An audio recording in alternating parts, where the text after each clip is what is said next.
So, firstly, before I go into the subject matter of today's course, I would want you to understand, or I would ask you a few questions as to what are you looking from this course? Any specific things? What are your expectations out of this course? I would like to hear from you. You can unmute yourself and speak before I start. Om Shanti, sister. Om Shanti. Actually, I want from this course is that I want from this course is to mental peace. And sometime I was thinking, and I don't know why I'm thinking. So just clarity on my thoughts, and be into the peace. So I want that state of my mind as well as in my life as well. So that's why I registered for this course. Thank you for sharing your thoughts. Someone said peace of mind. They have written in I the think chat it'll be a box. first step towards connecting with the source. That's it. That's right. So, Thank you. yeah. Any other expectations from? Yeah, to increase my mental strength because I just came out of COVID. I was in hospital and all. So I just want to Oh, increase my okay. mental strength. Mental strength. Okay. Very good. So then you are at the right place at the right time, I must tell you. Fine. So having heard all of you, I would like to first tell you something about the greetings in the Brahma Kumaris.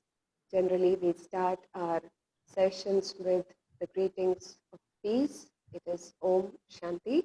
So, Om Shanti to all of Om you. Shanti. And we Om will Shanti. generally, our sessions begin, thank you so much for that, Om Shanti.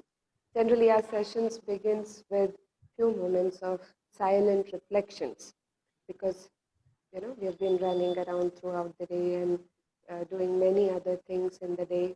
So when we come and sit for sessions like this, we have to clear up our mind with whatever impressions of the day we are holding on. So I suggest that when you join the course in the days to come, when you come and sit in front of your system or your mobile phone, repeat this exercise of clearing your mind, reflecting on what all events happened in the day, and just allowing it to pass by, not being judgmental, and just heartfully saying a thank you to the good things, the not so good things, whatever, the casual things. So just have a gratitude towards the day, and then when we start listening to what is being offered here, the receptivity, you can observe and see for yourself, the receptivity becomes very, very high. So having said that, I welcome you once again, and I congratulate you for taking time out to register for the 1-week foundation course. So basically, we take Raj Yoga meditation course. It is called Raj Yoga. Firstly, we will understand the true meaning of this name given to the kind of yoga we are going to understand now. So it is Raj Yoga. Raj is, it makes you a king, and yoga means a connection, a link, a communion, which makes you a king or a person who is in better control of the self. Just like a Raja is always having control over the praja, over the subjects, then only he or she can be considered as the king or the queen, right? So Raj Yoga makes you the king, which in what sense it makes you a king, we will understand now. We all have these 5 sensory organs, the eyes, the nose, ears, mouth, and hands, legs. Yeah. Each individual comprises of these 5 important sense organs. So many a times you might have observed that your sense organs they pay attention to your orders or are not under your control. I'm sure you agree with me on this. Yes? At times, your eyes are seeing what your mind is telling. It is not good for you. You should not be seeing this. Agree? Yeah? At times, your mouth is saying a few words which you are not supposed to speak, which is a slip of the tongue. And then you realize later that I was not supposed to speak such kind of words which were hurting, which were disturbing, which caused pain and sorrow to people around. But by then, the damage has already been caused.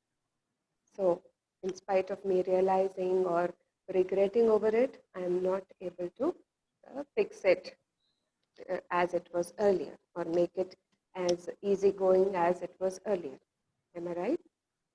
So, how good it would be if my sense organs, just imagine for a moment that my 5 sense organs are totally under my control. Just imagine how your life would be. Take a moment. Your eyes are listening to your mind. Your ears are paying attention to what the mind is telling. Your mouth is totally in control. Your hands, your legs, everything in your body is paying attention to your orders of the mind. Imagine how life would be.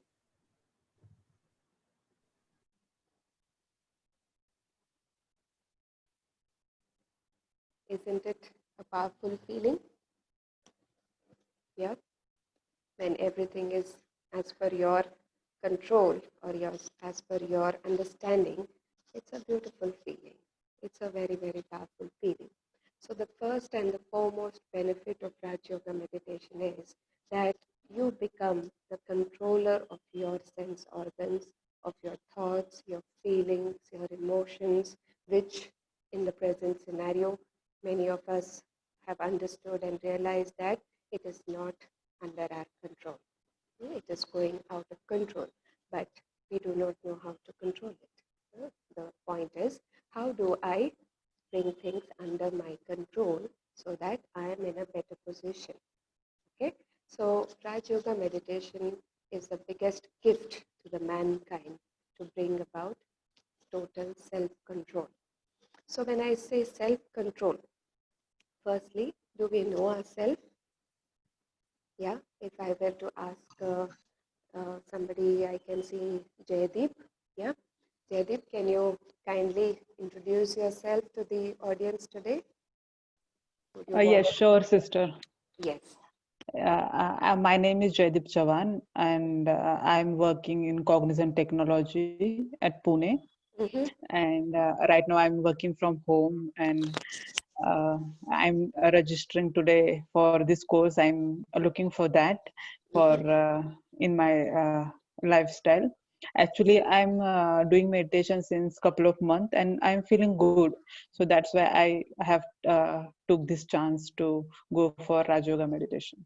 What kind of meditation you were into? Like just sitting into the one place and observing my breath and Mm-hmm. observing my thoughts and letting go them out. So that's I'm doing, and I'm feeling good. I can focus better than earlier. So I thought, okay, give it a shot for the Rajoka meditation. Good. Thank you, Jaydeep, for introducing yourself to the audience. Jaydeep shared her name, her profession, where she's working, what was her aim of joining this course. All of these things generally counts in your introduction. And if I were to ask more to add it on to whatever Jaydeep said, she would say that, yeah, I belong to this religion or this community or this nationality, right, Jaydeep? If I were to ask you to add something more to your introduction, I'm sure Yeah. these are the regular things which people talk about when it comes to introducing yourself, right? So all these, if I consider as the labels which we have got from time to time, will that be right to say? Your name is one label, your profession is one label, which place you are living, another label, what your intention is another label, right? And your nationality, your gender, your roles, your responsibilities, all of these labels count in making our introduction, right? So just if I were to say that when we were just born babies, let's go a little bit in a flashback. When we were just born babies without any labels, who was I at that point of time? Just imagine. I do not have a name. I don't know which gender I am. I don't know which nationality I belong to. I don't know which community I am born into, and I'm just a born baby. So what is my introduction at that point of time? Yes, I'm still existent. I'm still alive. Yeah, without any labels. So people would say she's just a human being at that point of time, a living being. Am I right? So living being or human being has two words in both these statements, has two words, human plus being, right? Human is derived from the Latin word humus, which means flesh and bones, okay? And being is referred to the soul, which is the driving force in this body, okay? So truly speaking, we are all souls in these human bodies, right? Like a car has a driver.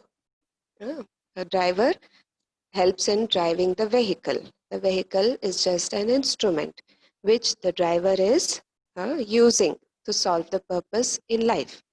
So, but car is not the driver. Driver is separate from the car. Likewise, we all are souls, living energies within this costume called body or this vehicle called body, and the soul is the driving force or the driver in this vehicle called body. So these are two different things. That is why we call human being or living being. Okay, so body is just merely an instrument which the soul is using, like the driver and the car. So body perishes one fine day, or it faces death, whereas the soul never faces any death. It's an eternal energy. When I say energy, in science you might have studied that energy neither can be created nor destroyed. Likewise, the soul, being an energy, was never created and never can be destroyed.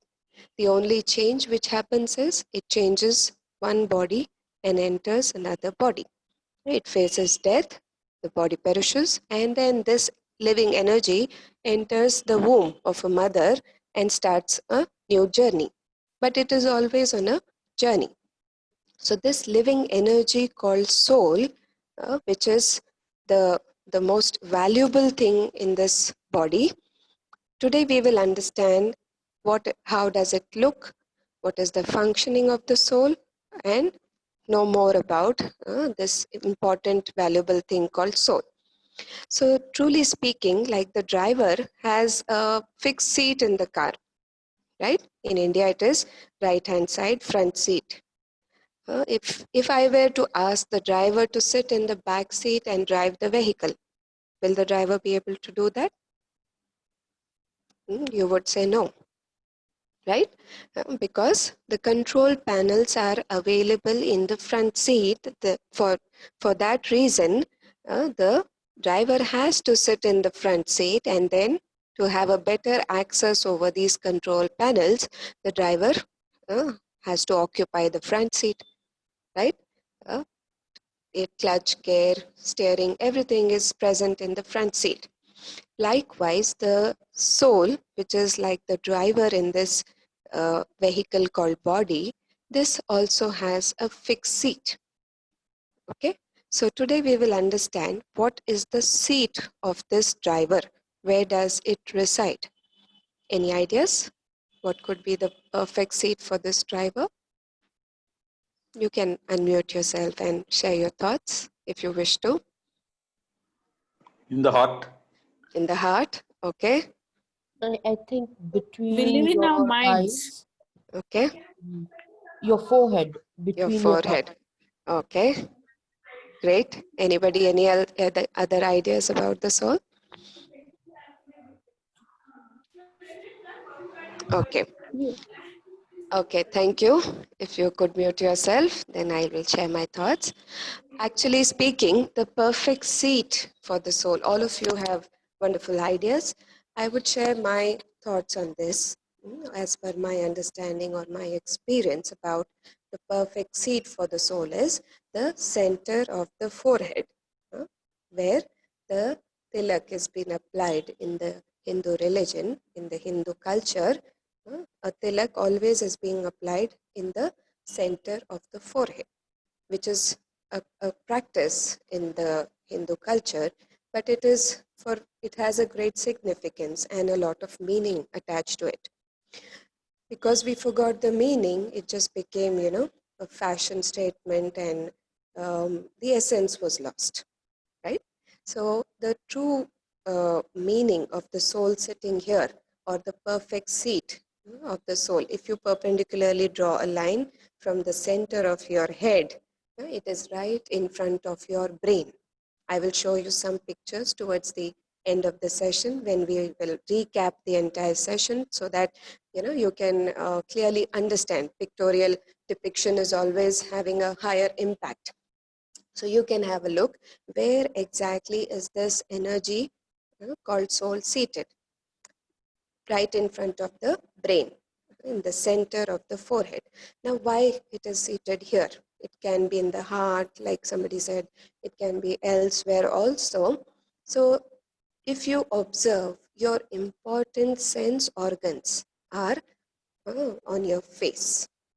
So this driver called soul, in order to better access these sensory organs, your eyes, your nose, your mouth, your ears, and your brain, in order to control the brain, the perfect seat for this driver is the center of the forehead. In the olden days, when some guest would come to the or visit the host, the culture was to apply a tilak and welcome the guest. The guest would apply a tilak to the host, and the host would apply a tilak to the guest. The real exchange was that I welcome the most valuable thing in your body to my place, to my home. And the guest would in turn apply a tilak, accepting the invitation from the most valuable thing of the host who is on the other side. As time passed by slowly, the real meaning behind it was lost, and then it just became a culture. It just became a fashion statement, or applying some designer bindis. It's now restricted only to the females, not many males you get to see, because the real meaning was lost. So this is the story behind, or the true meaning behind, the culture of applying a tilak. So coming to the aspect of the soul, it is like the diamond in the box, right? If you have let us say you have a very precious diamond in a very beautiful box, you have preserved it. One day you lost this diamond, or you misplaced it somewhere. Does the box have any meaning to you, even though it's a beautiful box? Yeah. The most valuable thing in the box was something of significance to you, right? So this body has a lot of value as long as there is a soul in this vehicle or in this box. So the soul is like the diamond in the box, or the pearl in a shell.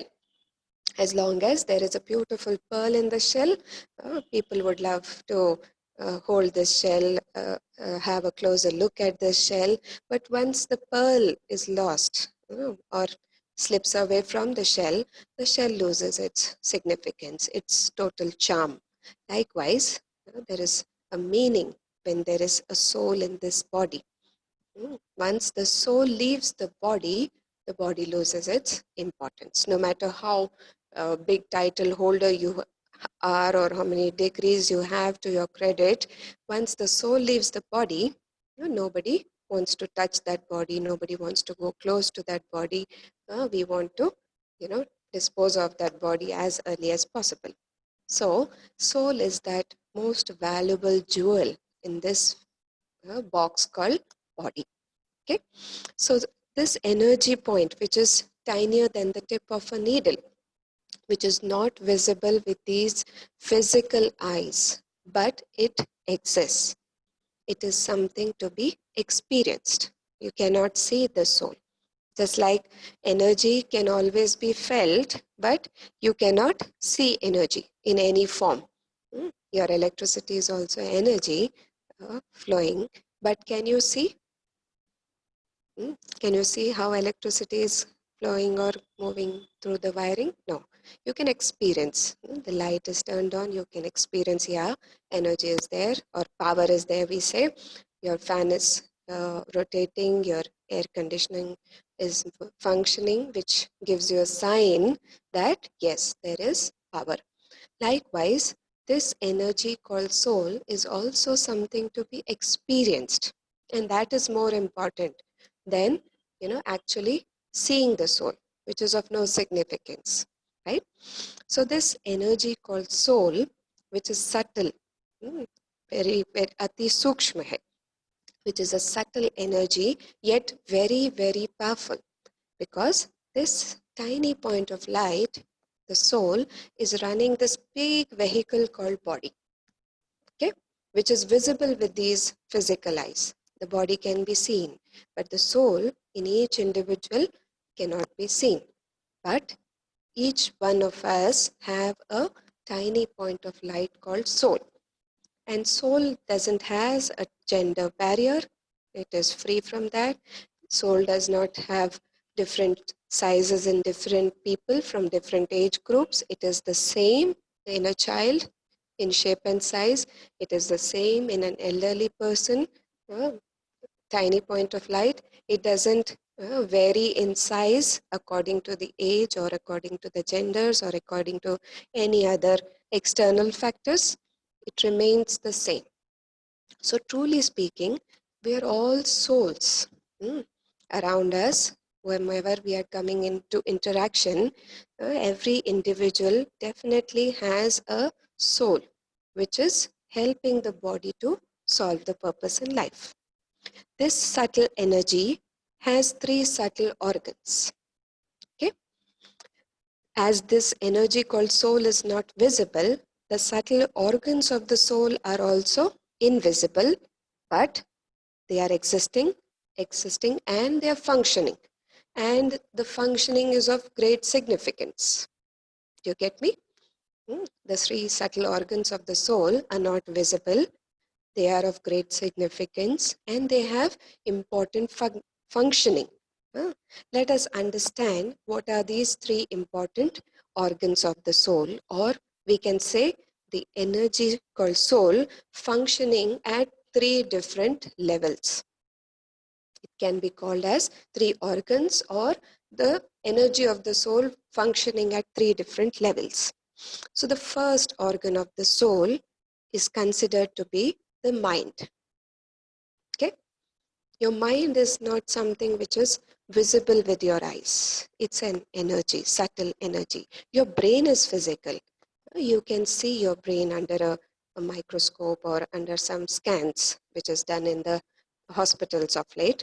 So you can always see your brain, but mind is different from the brain. Mind is a subtle energy. So any idea what is the functioning of the mind in our body? Those who have attended the foundation course before can keep the answer to yourself and revise in your mind. Those who haven't attended, I want you to come up with your ideas or help yourself to understand what is the functioning of the mind.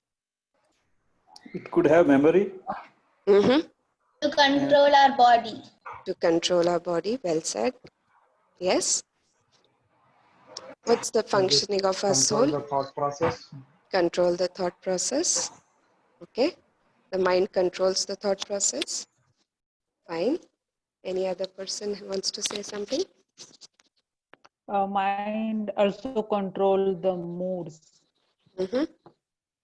Okay. Okay. So, in simple terms, if I were to define the mind or the functioning of the mind for you, it is the thinking faculty of the soul. Agree? Yes. Yeah. It is the thinking faculty of the soul, which is where the thoughts are generated. Our thoughts are generated in our mind. So, our thoughts also can be broadly categorized into 4 categories. Okay. So, the first category, I'm sure you all might have heard a lot about this first category, which is positive thoughts. Yes. The second category also is very popular, which is negative thoughts. Okay. Yeah.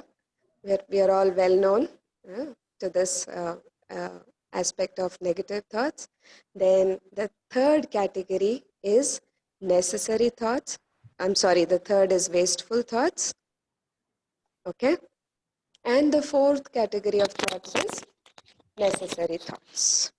So broadly speaking, our thoughts can be divided into these 4 categories: positive, negative, waste, and necessary. Okay, so let us make this concept very clear as to, or define for ourselves what kind of thoughts can be categorized as positive thoughts. Yeah, anybody?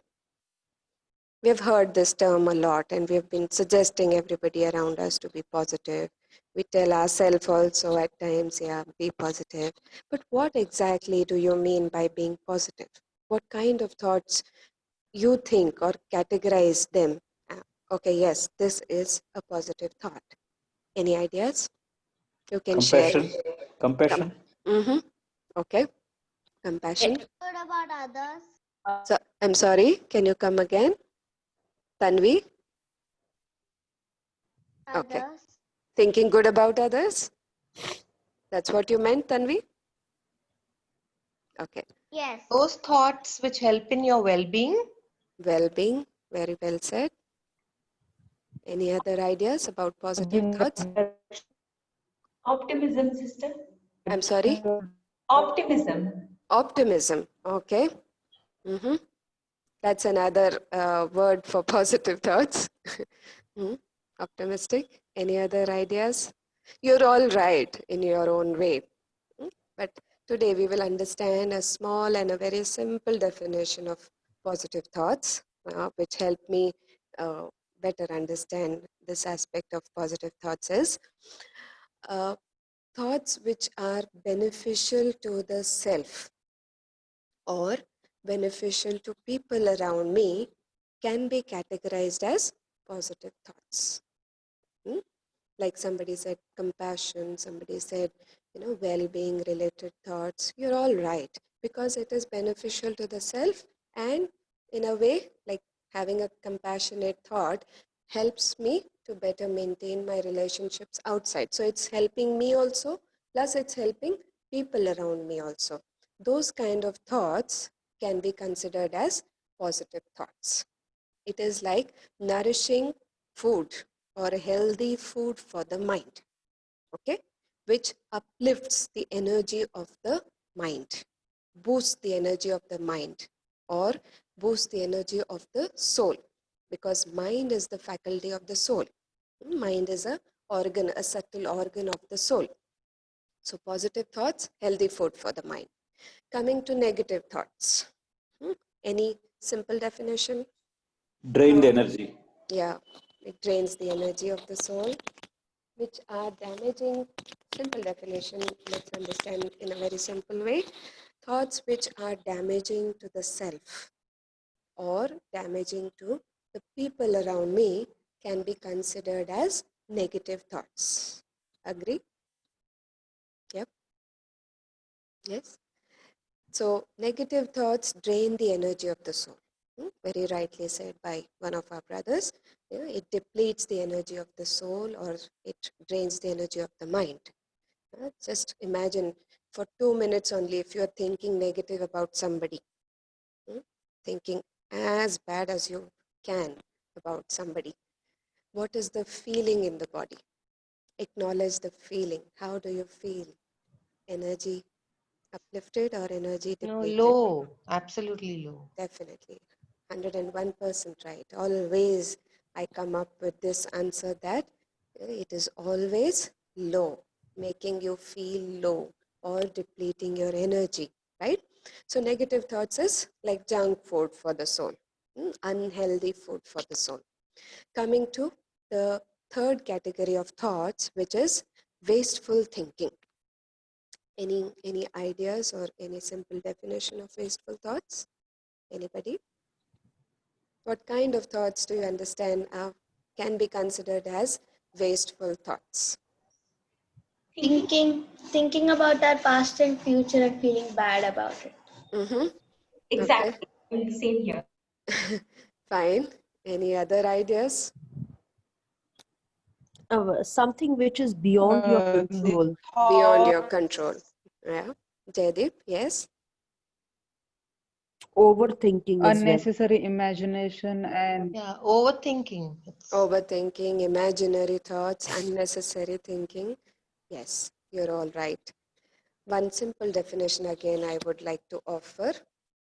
It is too much thinking about the past or too much thinking about the future can be considered as wasteful thinking. Agree? Yeah. Do you agree with me on this? Because Yeah. see, you can't go and set right things in your past. That's a closed chapter. It's gone by. It's a closed door. And sometimes you plan your future very nicely, but it's inevitable. It doesn't happen the way you are looking at it, right? So, too much investing your energy in future planning or too much investing your energy while being in the past, your thought energy, again, depletes the energy of the soul. So, wasteful thinking is also a draining energy for the soul. Agree? Not as bad as negative thinking, that's a bigger damage, but wasteful thoughts is again a damage to a smaller percentage, but yet it is a damage. Okay? But Sister Shivani, what about good thoughts of the past? They are supposed to refresh you. Yes, thank you for that question.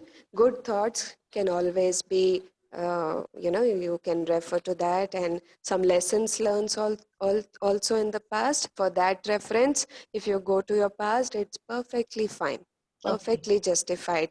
Similar is the case with future thinking also. To Planning. some extent, your future planning is required. I wouldn't deny, or I wouldn't say that absolutely zero future planning has to be there. I don't say that. To a small extent, you should plan and then see what happens. Too much going here or too much going here does not help me to enjoy the present. Okay, for I that, have a question, Pearl. yes, Madam. brother. No, this. Why are you saying there are less than the negative things in terms of problem? This wasteful thinking. Suppose somebody has a guilt Mm-hmm.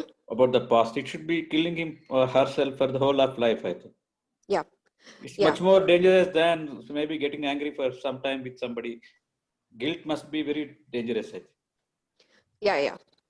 I understand what you are trying to tell.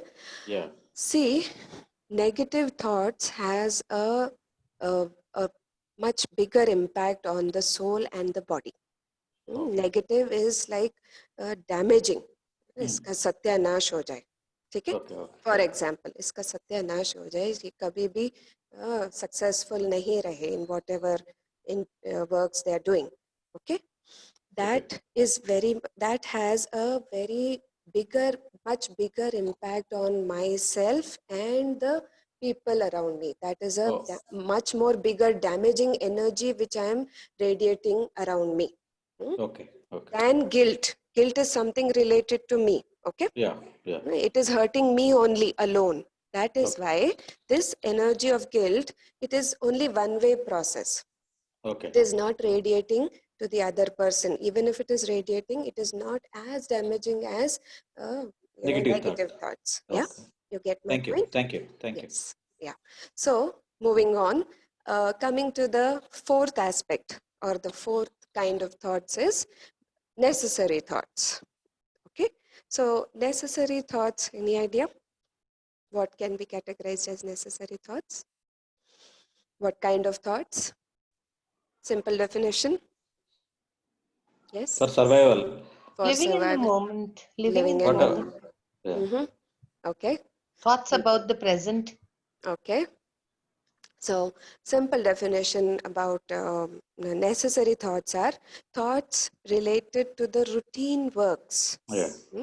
Can be Yes. considered as necessary thoughts. You have to wake up at this time, you have to go to your office or your workplace at this time, provide lunch or dinner to your family at this time, go for groceries at this time. Any thoughts related to your routine works can be considered as necessary thoughts. And necessary thoughts have a neutral impact on the soul. Okay? Neither energy gained nor energy loss, because it's routine. It's much required to fulfill your day-to-day works. Okay? So routine thoughts are required, but it neither has a negative impact nor has a positive impact. Neither it is boosting your energy of the soul, nor it is depleting the energy of your soul. You get me? Okay. So in a day, let us say tomorrow when you wake up, till the point you go to bed, try to register, try to record all your thoughts in your mind. Of course, there are thousands and thousands of thoughts. I'm very sure you will not remember any of those. But let's do one small exercise today before going to bed, or you can do it later tomorrow also, with whatever is okay with you. Before going to bed, if you could make a graph of your thoughts, graph, you have seen an L-shaped line. In the vertical line, you give the rating 10, 20, 30, 40, up till 100%. In the horizontal line, you write positive, negative, waste, and necessary thoughts. Okay?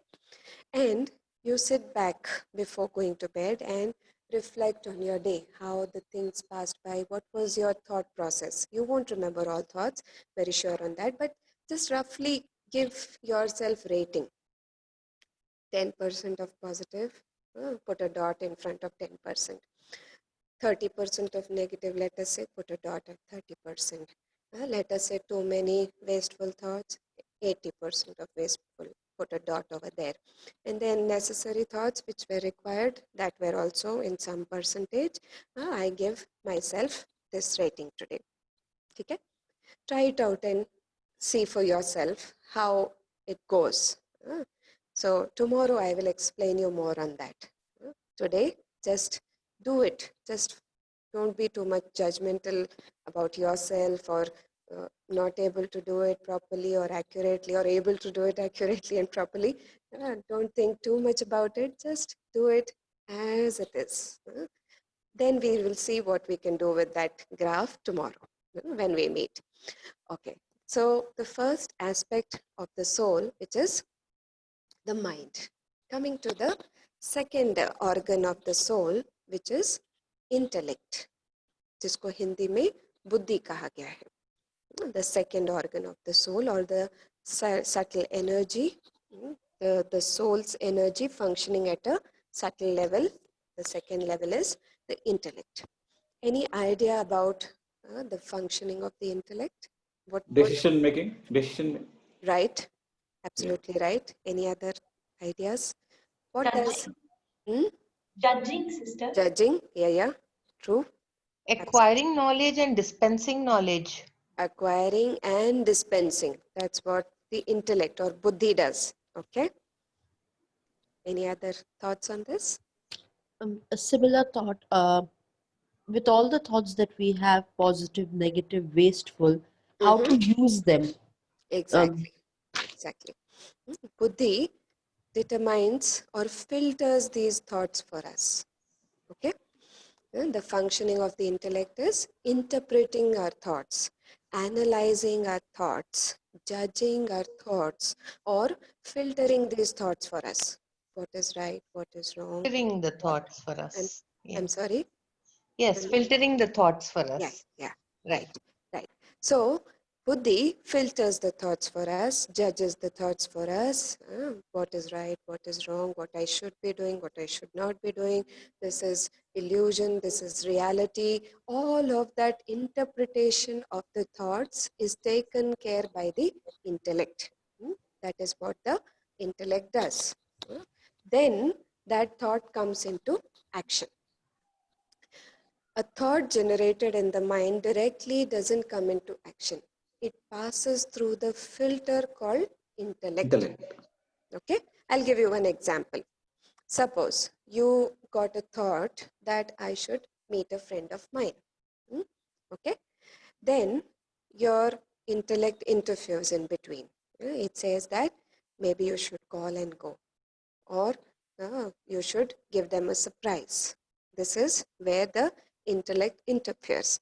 And then you come up with the thought, the stronger thought, that I will go without informing and give them a surprise. Then it comes into action. You actually go to their place and you give them a surprise, right? So the thought which was generated initially, that I must see a friend of mine, passed through the filter of the intellect, whether I should go now or go later, whether I should inform and go or give them a surprise. All of this interpretation of the initial thought and then providing a judgment for you that yes, go without informing, is taken care by the intellect. And then when this thought translates into actions, it is called your sanskar, or your repeated actions becomes your resolves. The third subtle organ of the soul is the resolves, or the nature, or the personality traits, or your sanskaras, which we call in Hindi. Okay, so repeated actions becomes your nature. Okay, how the nature got created in the first place? Sometimes we very casually say, I can't help it, it's my nature, right? We all might have used this line or this statement in some context. How is this nature or this personality trait getting developed? Repeatedly doing it. Repeated actions. See, let us say I, I, I have performed an action called, being angry on somebody.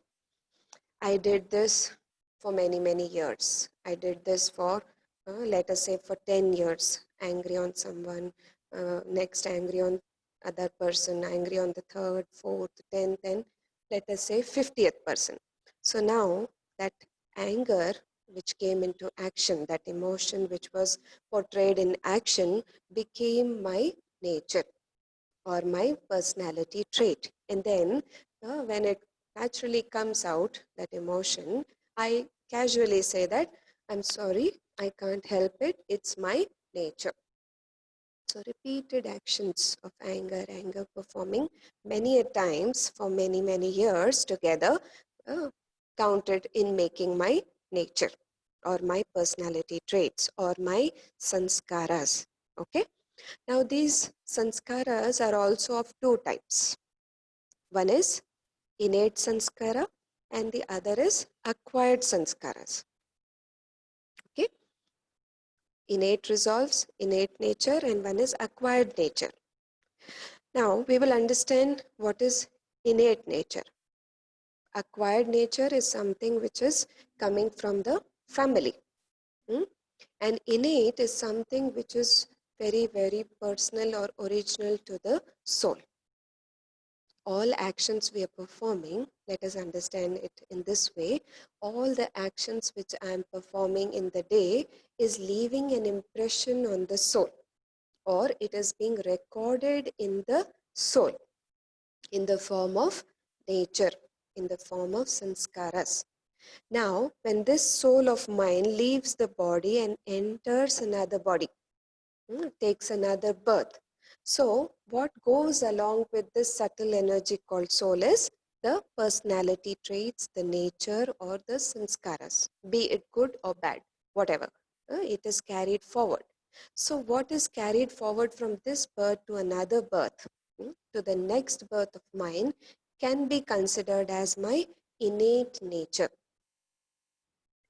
Then, the nature or the personality traits which is being offered by the family where I am born is called my acquired nature, which is called as family values. Certain things I acquire from my family, that my parents told me that this is good for you, this is not good for you, you shouldn't be doing this, you should be doing this. All of these advices from time to time, whatever I got from people around me, from the environment where I was brought up, counts in making my acquired or shaping my acquired nature.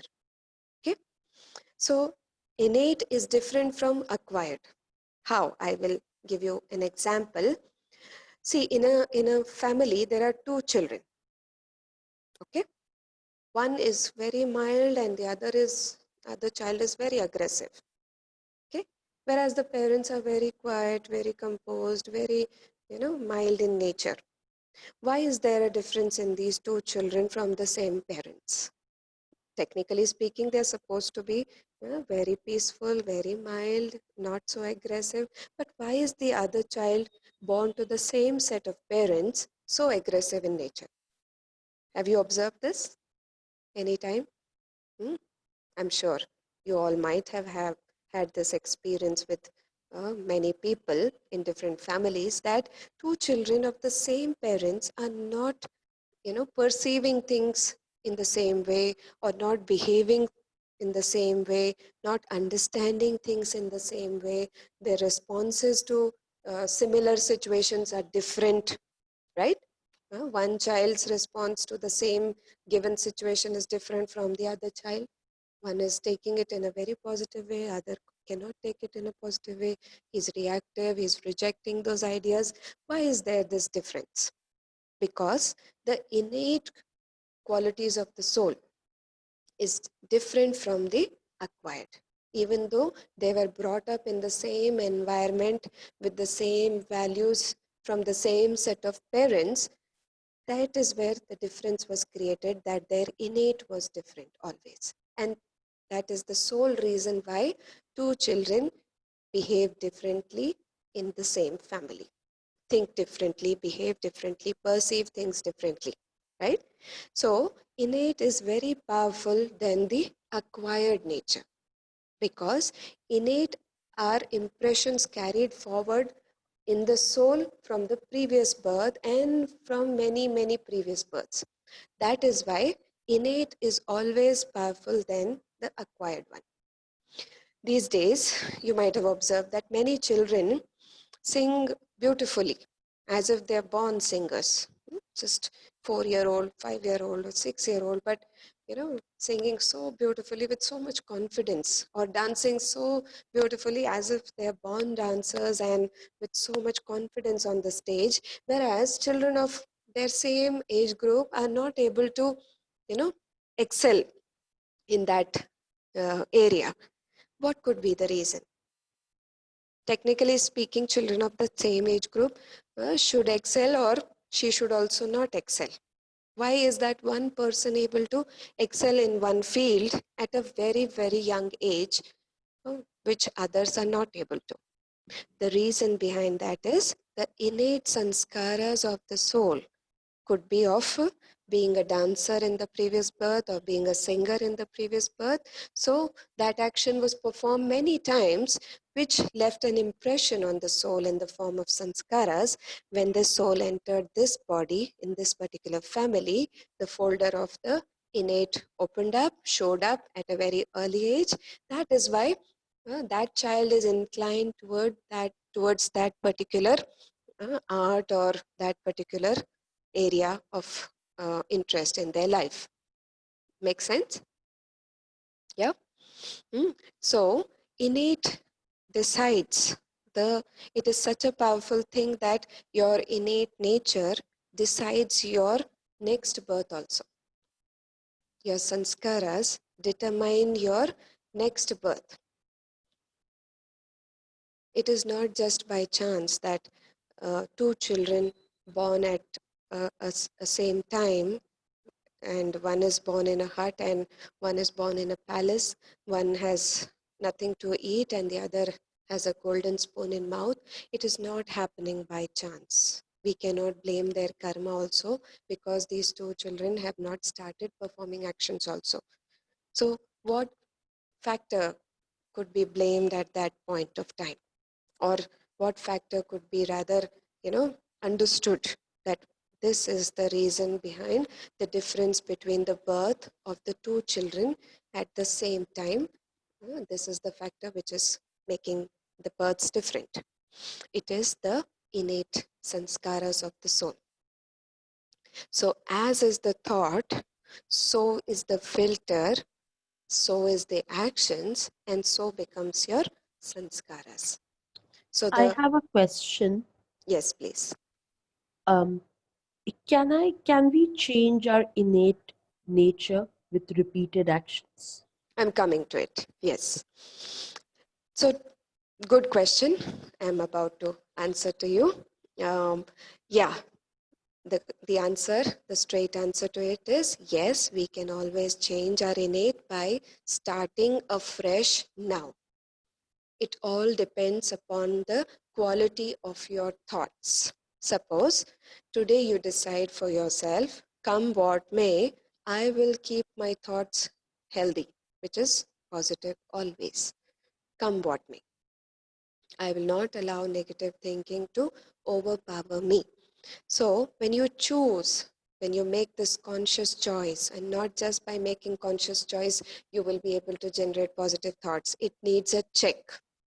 Your mind needs a check. For that reason, today you were asked to perform this exercise of making a graph of your thoughts, right? The main reason behind that was to somewhere start checking your thoughts, because this energy called thought energy is the greatest energy of all energies, right? All the advancements in the world, all the science, technology, beautiful things emerging, new things emerging, how are this happening? Thought energy working behind that. Somebody invested their thoughts in that direction and they emerged with a new gadget. And then somebody invested further thoughts in that. They came up with the improved version of this gadget. Am I right? So all the technology, all the beautiful things you're seeing in the world around you is thought energy working behind, right? So when you understand that this is a great energy, great resource which each one of us have with us, now the question arises is, when you have this resource and you know it is a greatest power, how are you using it is the biggest question. Now electricity is called power. Okay? This electricity, if you observe in your house, if you go to one room and you see the lights, the fan, the AC is turned on, and there's nobody in that room, what do? What is your immediate response? Save power. Switch off. You turn it off immediately to save power. Exactly, right? Yes. First step in that scene is you observe first in the room, there's nobody. Then you turn the switches of all the appliances, you turn it off. All the gadgets, all the appliances, because you want to save energy. Because you do not want this energy called electricity or this power to go waste, right? First check, and then comes the change, right? Otherwise, if you don't check in your particular room where all the appliances are turned on and nobody is there to attend to, if you don't check, let us say, and you don't change, if you don't check, definitely you will not turn them off or bring about this change. Then what happens? It's running throughout the day, let us say. Then what happens? Nothing. It just got wasted for nothing. It got wasted for nothing. Any other thoughts?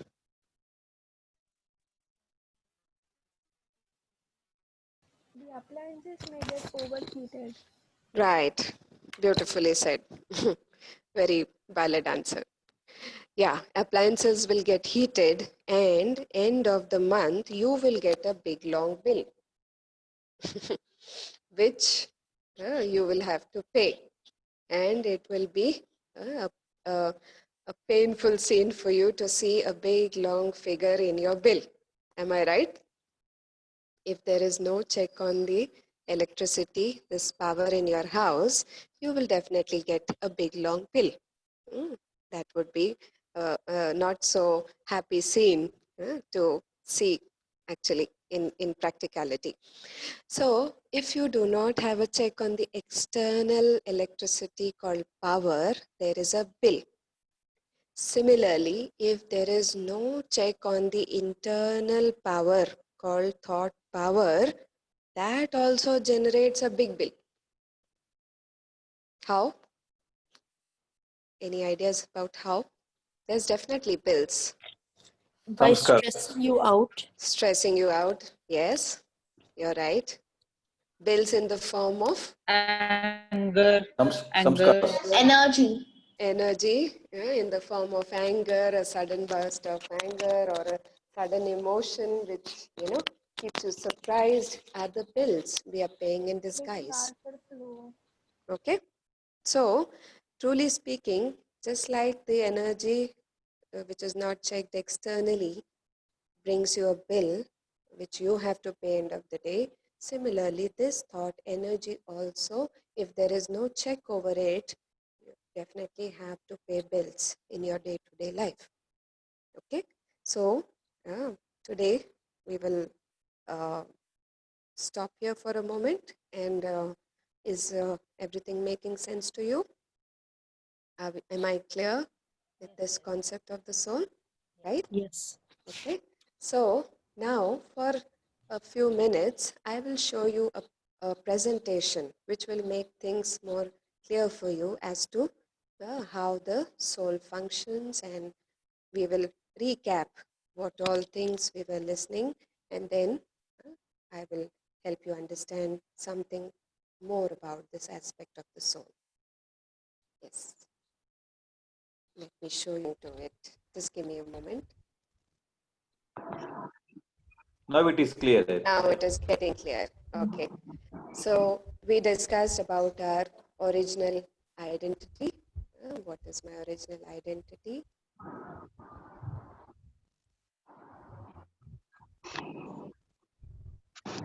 My nationality or my name, my qualification or my position, or my religion or my gender. We thought that all of these factors count in making my identity, but truly speaking, this is not my true identity. This is the labels which I acquired at a later point in my life. My true identity is, even you are not even this muscular skeleton body made up of 5 elements. We thought this body is me. Actually speaking, this body is also not me. It is my body, and we say, I am so and so. I want to pause here for a moment and help you understand that throughout the day, we use these two terms a great deal, I and my. I is always referred to the soul, and my is the reference given to the body or the objects around the body. There's some disturbance. Somebody has turned their Okay. So my is the reference given to the body. Yeah. We don't say I head aching. We say my head aching. Right? Yeah. We don't say that we say that I am feeling this. And what all is being referred as my is related to the body or the bodily possessions outside. Like we say my car, my table, my chair. Similar reference is given to the body, which itself is a proof that I is separate from my. Am I making some sense to you? So this aspect of I and my explains that there is a soul in the body which is separate, which is independent of this vehicle called body, which is the driving force in the body. Okay, we thought the soul and the body is one and the same, but can the driver and the car be one and the same? No, no. Driver is driver, end of the day. Car is car. Driver is using the car to get the work done. So truly speaking, the soul and body, the combination of soul and body is moving this vehicle and getting things done from it. Okay? Next is you are a soul, a conscient point of light present in between hypothalamus and pituitary glands as shown in the picture, right in the center of the forehead, and sideways if you see, it is right in front of the brain, right behind the eyes. That's the exact positioning of the soul, the perfect seat of the driver. Now the relationship between the soul and body is like the pearl and the shell. The pearl is more valuable than the shell which is holding it. So likewise, the body is holding the valuable thing called soul. So soul is the most valuable thing. And the soul is like the driver in the car. Car has no meaning without the driver. So only when the driver drives the vehicle, your purpose of life is solved. Third example is like the house and the owner. Only when there is an owner in the house has a meaning. Likewise, the soul is like the owner and the body can be considered as the house. House is always separate from the owner. Even though the owner throughout the day is living in the house, he never at any point will say, I am the house. He will say, this is my house. I am the owner of this house. Two different things. Coming to the soul, which is an eternal energy. No fire can burn the soul. No swords can cut the soul. No winds can blow the soul. It always existed and it will always continue to exist as it is an energy. Then soul is the master of the body or the controller of the 5 sensory organs in the body. Okay, all these 5 sense organs are controlled by the soul. Since we forgot this aspect of the soul, that is why our sense organs were not paying attention to our orders. Let us say a Raja forgot that he is a Raja. How will the Praja listen to him? Even he cannot, he cannot give orders in that consciousness that I am Raja and everybody will listen to me. He will act like an ordinary man. And then when he acts like an ordinary man, the Praja will also not listen to him. Once the Raja is seated on the seat and he knows, he is very well aware and conscious that I am the Raja and they are my subjects, with that authority when the Raja speaks, all the subjects have to listen to him.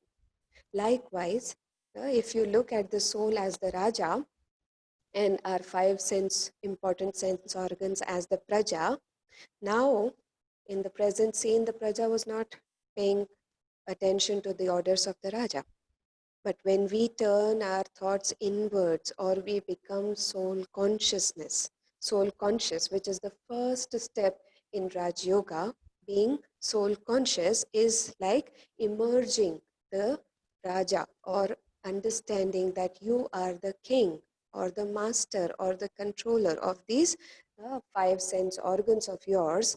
with that consciousness, when you function or when you run your day, that I am the soul, I am the master of the sense organs, then slowly the observation is that all these 5 sense organs start coming under your control, which is a beautiful scene to visualize, and it makes life much, much enjoyable for ourselves and the people around us. Okay? Moving forward, the soul, which is seated in the center of the forehead, has 3 important organs, subtle organs, which are not visible with these eyes. Neither our mind can be seen, nor our buddhi, the intellect, can be seen. It is nothing physical, nor the nature or the personality traits or the impressions or your sanskaras are visible with these eyes, but it exists. My nature, if I'm an angry person, yes, it exists, but can I show my nature, my anger to somebody in some physical form? No, anger doesn't has any physical form. It's subtle energy which is projected through this body. Fine. So these are the 3 faculties. Mind creates the thoughts. It is the source of thoughts. Sensory, it receives the sensory inputs. It has some belief systems. It has the recording of some past memories. Mind is creative. That's the functioning of the mind. It creates thoughts. Today we understood about positive, negative, waste, and necessary thoughts, the 4 types of thoughts, which is generated in the mind. The functioning of the intellect is to comprehend, to discern, to discriminate, to decide, to analyze, to choose, and to calculate what is right and wrong. So in one word, if we summarize, it is the decision maker of the soul. Impressions or sanskaras are like recording of actions in the soul. Like you see the CD, which records everything. Likewise, what all gets recorded in the soul in the form of impressions are past birth impressions, parental impressions or the acquired sanskaras which we get from the family, from the company where we are moving, that also leaves impressions on the soul. From the present moment, whatever we are getting from different sources in the present, and from the eternal impressions, which is very, very innate to the soul. We will understand what are the eternal impressions of the soul. Later comes past birth, later comes parental, later comes company and present moment. Attributes of impressions are what counts in making these impressions are, or your personality traits or your nature is your memories, your habits, your instincts, your speciality, and your nature. Now, the innate qualities of the soul are purity, bliss, knowledge, power, peace, happiness, and love. These are the 7 innate qualities of the soul. Later on, the impressions of many, many births are recorded in the soul, which is again acquired from different births which we have taken in the past. But something which is very, very core to the soul, which is innate to the soul, are these 7 qualities, which is purity, bliss, knowledge, power, peace, happiness, and love.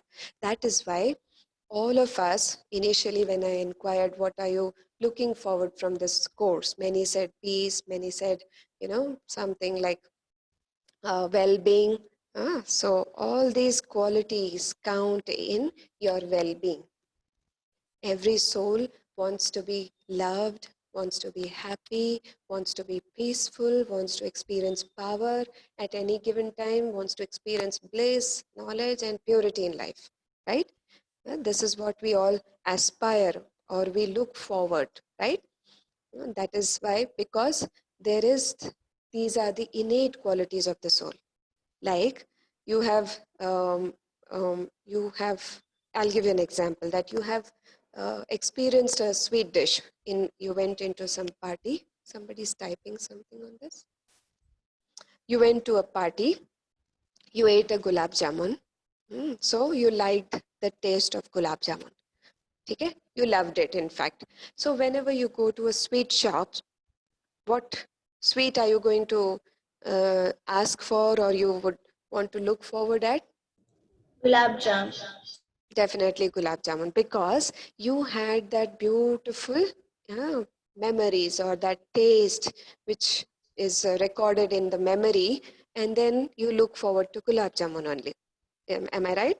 Likewise, similarly, the soul's innate qualities are, or the soul is made up of purity, bliss, knowledge, power, peace, happiness, and love. That is why when these things are missing in the soul, or lacking in the soul, or not well understood about the soul, it craves for these things from outside.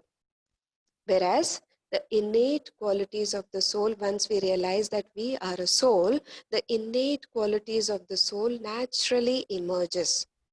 That's the sole reason why the first step in Rajyoga is realizing that you are not this body, but a soul within the body, a living energy, which is having these innate qualities. Once you realize that you're a soul, naturally, automatically, this innate qualities within the soul start emerging within us, which we will experience in a short while when we conclude our session with some short meditation. Moving on, be soul conscious. That is why that is the essence of the first lesson. While cooking, visualize that you are a soul and this body is an instrument which you are using whilst cooking. If body is not moving on its own, when the soul is instructing, only then the hands are moving in a particular way to get the work done, which is cooking. Can we do it tomorrow, whoever is into cooking? Then when you come into interaction from now onwards up till we meet tomorrow, just visualize that I am a point of light and the other person across me is also a soul in a body. Can we do that? Okay, try it out. And then we will see how it goes and we will discuss tomorrow more on that. Whilst working also, you're on your system, you're writing, you're reading, whatever work you are into, just keep on and off, taking breaks in between, and visualize that you are this beautiful, shining point of light called soul. That's your true self, your eternal self, which is full of the core values, the 7 values, which is so innate to you. Try to feel those values when you visualize that you are a soul. While sleeping also, I would suggest that before you go to bed today, make a difference. Create a different kind of thought that this car is like going into the garage and I, the driver, I am resting in my bed peacefully. The bed is like the parking space for the car, and I, the soul, which is the driver in the vehicle, is also going to rest. Try it out and see for yourself how it works. Shift your awareness from body consciousness to soul consciousness. Earlier we thought this body is me. Now we need to shift our angle or view ourselves in a different way and see that, truly speaking, that I am also soul and the other person or all the people around me are truly speaking souls within their respective bodies. When there is body consciousness, we tend to compare with people. The benefits of why we need to practice soul consciousness is, when we are into body consciousness, we are comparing ourselves with others. But when we shift our consciousness from body to the soul, the more often you shift yourself consciously to being a soul, I am a soul, we accept people the way they are. Acceptance comes very naturally to us. Try it out and see for yourself, just for a day. Body consciousness divides us. When you look at each other around you as body, you divide. He's a male, he's a female, he's a Muslim, he's a Hindu, he's of a different color, he's of a different age, he's of different nationality. So it divides us. When we look at each other or we interact with each other whilst considering them as a body, it divides us. Whereas soul consciousness brings us on the same page. We're all same, no difference at all. So that's one aspect which helps you to unite or help you to feel that aspect called Vasudev Kutumbakam, the natural feeling that we are one family and we are same as so. There's no gender barrier, there's no age barrier, there's no nationality barrier, there's absolutely no barriers at all. Can you remove that block? Yeah. Another aspect of body consciousness is it makes you a slave of your own desires. Whereas soul consciousness is like regaining your mastery or realizing that I am the master of my senses. I am more powerful than my senses. Rather than the senses driving me, now I will order or I will use my senses the way I want. That naturally happens once you start practicing that. You are a soul, not a body. The fourth benefit is body consciousness brings the fear of death, of losing this costume or this vehicle of yours. Whereas soul consciousness makes you fearless because you're aware of your eternal identity that you never die. You as a soul always existed, it's energy, it never dies and it will never die. Okay, so it frees you, it helps you to free your mind from this aspect, this fear factor called death. So awareness of your eternity, that you keep moving on from one birth after the other, you always exist and you will continue to exist. That itself takes away all the fears, especially in the present moment. Many people are under immense fear of losing the body. What if the virus affects me? What if, it goes to a certain extreme, and then what if I lose my body? What if I lose my loved ones? That fear comes with thoughts related to the body. But when you practice soul consciousness, such kind of fears will be removed very naturally and eternally also, forever. You free yourself because the soul never dies, it is just the body which dies. All right, so we're coming towards the closing of the session. I hope I made things clear for you. I suggest that you park your thoughts related to past or related to future outside your mind. What do I mean by that? Anything which is bothering you from the past or anything which you have to immediately attend to, some work could be, many of you are working from home, you have some work to immediately attend to.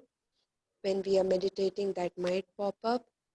Just all you have to do is just gently talk to yourself and tell your mind that I will attend to this thought in a short while after my 5 minutes of meditation. Can we do that? It is just like you are on a mobile phone talking to somebody and then your landline phone rings or the other mobile phone rings. At times we pick up that phone, we tell them that I will come back to you in a short while. I am on another line. Please bear with me. Similar thing you have to do with your mind and the flow of the thoughts in your mind.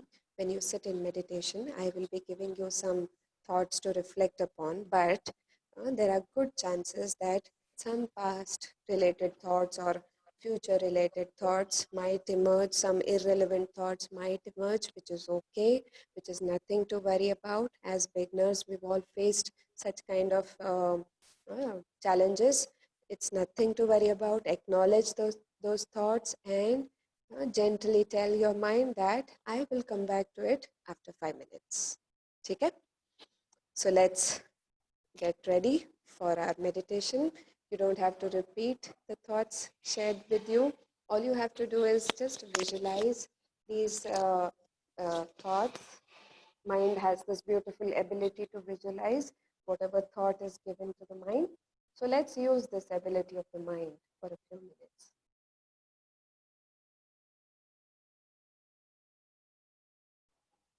Sitting comfortably, I relax my body. I relax my feet. I relax my legs, my thighs. Sorry, we can't hear you, Shivani. Sorry, Sister Shivani. Okay, now am I audible? Is this okay? Is this okay, sister? It is audible, I think. Yeah. Now it is audible. Okay, I'll keep the mic closer to me. Yeah, I suggest that you relax your feet.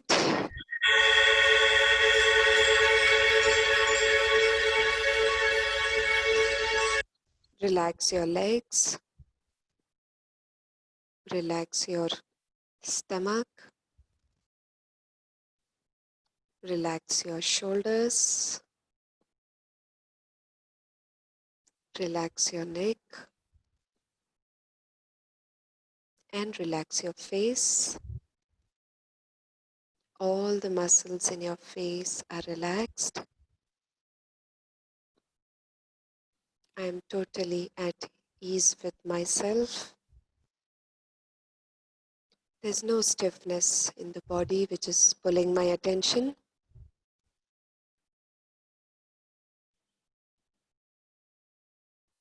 In these silent moments, I take this opportunity to look at myself. I ask myself, who am I?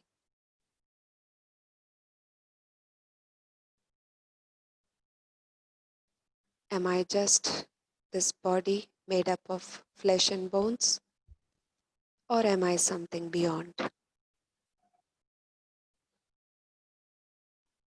Am I the body which is visible with these eyes?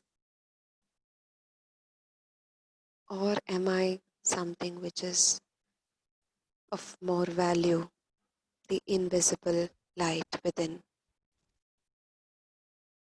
As I question myself,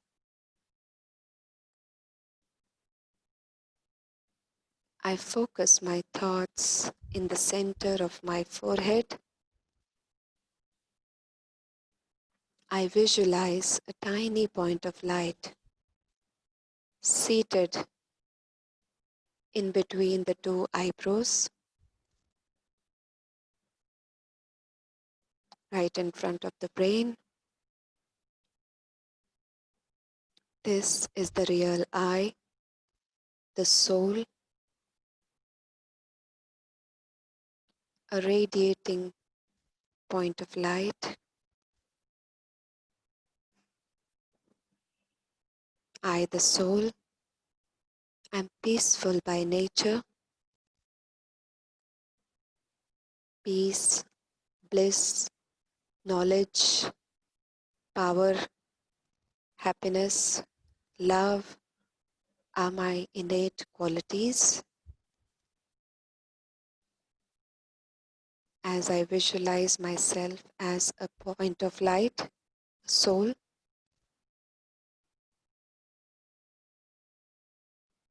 I take a moment to experience the innate qualities of the soul, which is love, peace, bliss, happiness, knowledge, power.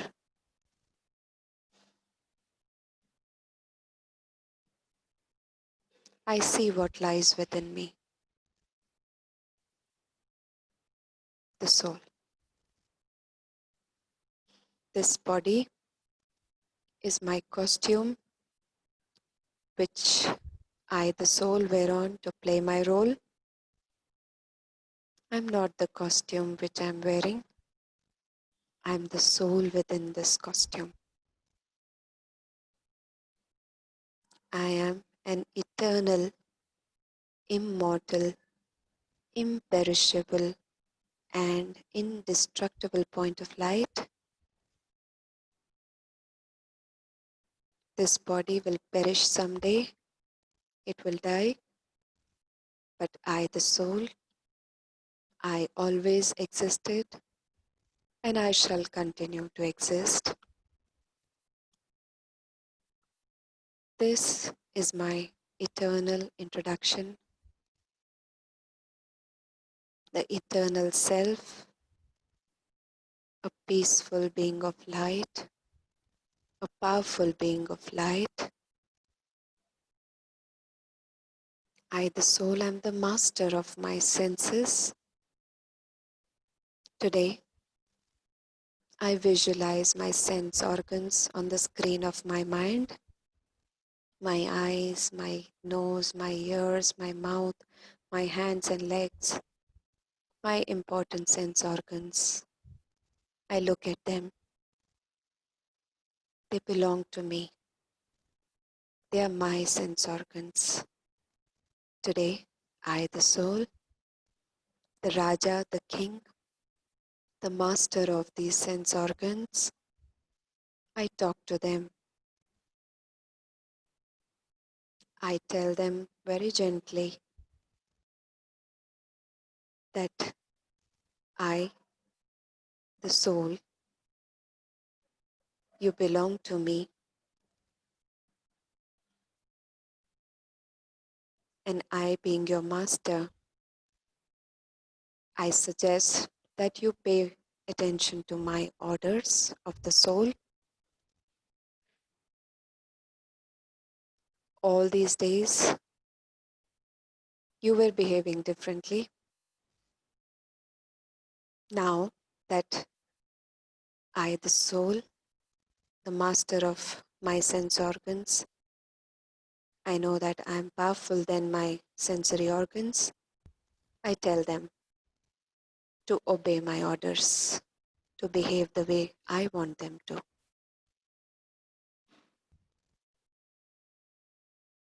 And as I do so, I sense a detachment from this body of mine. I, the soul, am separate from my body. This is merely a vehicle, an instrument which I, the soul, use to solve my purpose in life.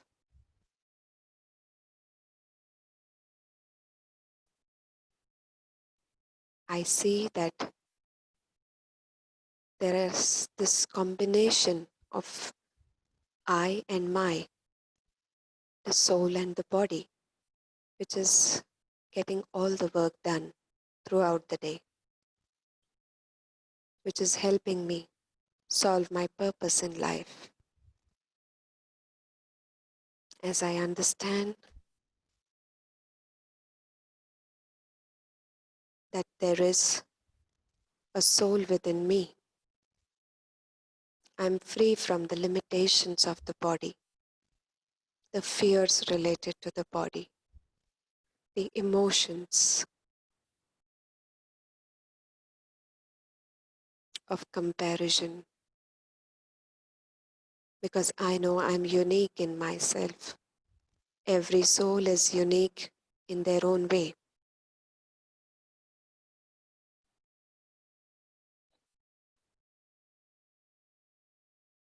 I slowly and gently come back to the awareness of my external world to play my role to the best of my ability, bringing back with me the feeling of peace, power, love, bliss, joy, happiness, the core values of the soul. Om Shanti, Shanti, Shanti.